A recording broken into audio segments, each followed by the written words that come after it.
Are you sick of being lonely? If so, we can help. Just visit sickofbeinglonely.com for more information. Today's topic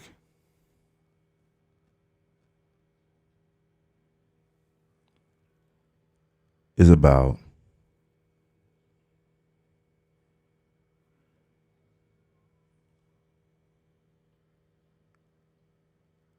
marriage, not in the traditional sense. Now, if you have a child with someone, if you procreate with someone, one could argue that bond,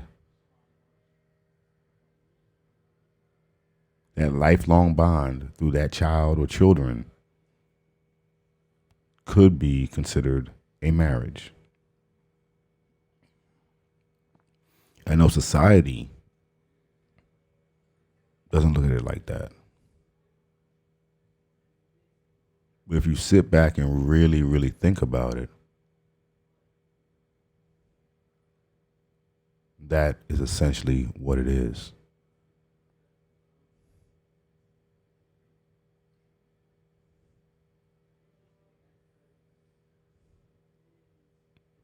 So, if you're dealing with a person that already has children and already has that bond, that life bond with one or more other people,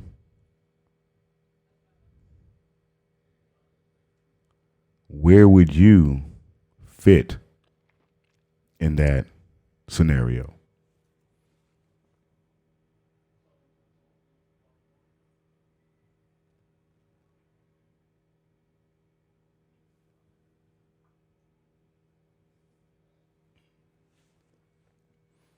If you legally married that person, would you have a greater claim to that person than the actual person that bore children with that person?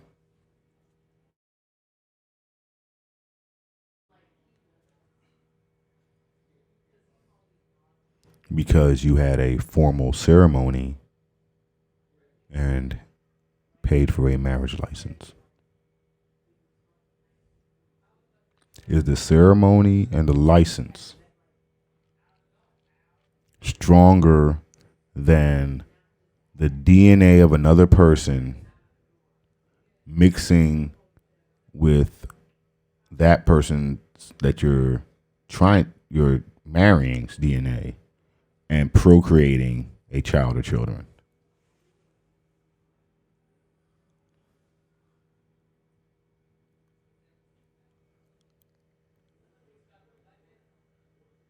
At any given time during your licensed marriage, formal marriage ceremony, unionship, that person may contract feelings for the person that they bore children with. And if they did, it would be perfectly natural because the lifelong bond was formed through the offspring. And if they see the offspring and or that other person on a frequent or regular basis, or they see themselves or images of their former lover in the resemblance in the children, that would be a constant reminder of that person to them.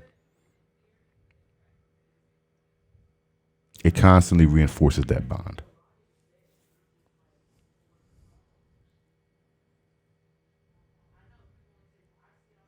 So you cannot be surprised if you are on the other side of that dynamic or that scenario, and that person has feelings, has surface level feelings or dealings with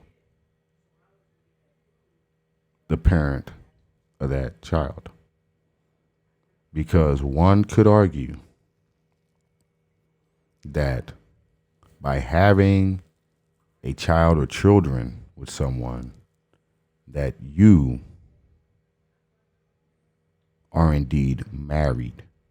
No marriage license or formal engagement necessary.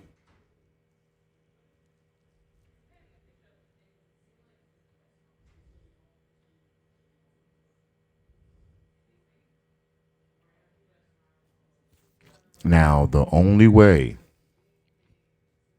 that one could consider themselves, I would think one would be to, or one could include themselves or consider themselves inclusive, would be to actually have a child with that person,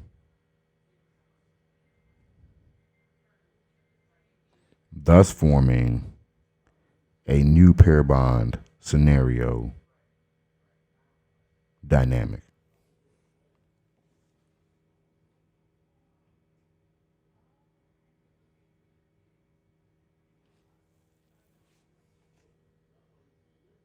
Because the woman would be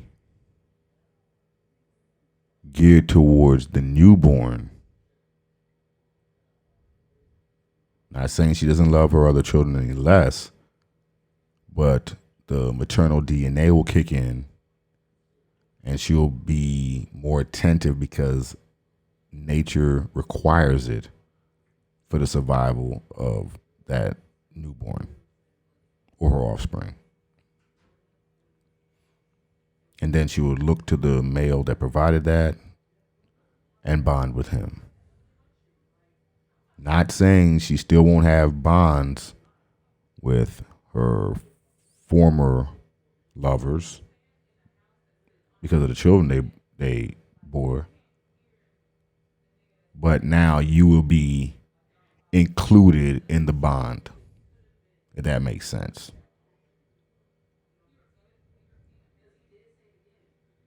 So now, if you're in the financial market, you'll be included in her trust. So you're safe, you're good.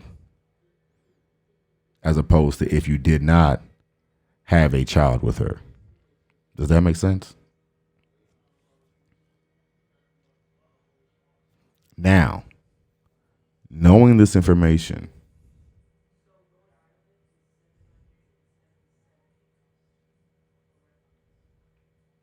how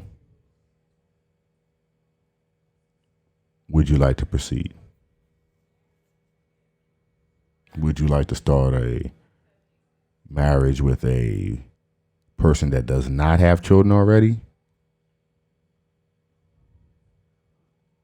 Or would you like to enter a marriage with someone that has children already? It's a very simple question.